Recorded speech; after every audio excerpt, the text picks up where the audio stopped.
Guys, ito yung papaya kaso merong ano. Ayan. Sayang. Nabulok lang siya sa puno. Oh. Ito ang salarin, kaya na ganyan. Sa lagubang, nangangain pala yun ng papaya. Ayan, ang dami pa naman yung bunga. Kaso, ay yan yung nangyari. Sa lagubang. Ay, may pa pala yun? Oo. Ito sayang oh. Tapos Ito, ito na lang kukain kukunin na natin. Yellow. Tapos ayun pa, ate. Taas. Oo nga, sara na din. Ito, oh. Kain ka na to. Oh, ayan, sige. Ano ba? Yan, diyan magaling. Harvest. Di naman nagtatanim. May nagtanim. Iba ang kakain. Oh, diba? Yan, literal na may nagtanim nga. Tapos ibang nag-harvest. Medyo may tama na rin. Kaya nga. Dito rin sa kabila.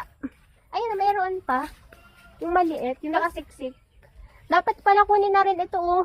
Kasi yellow na siya, Oo, oh. yan na yung susunduin. Ayun, oh.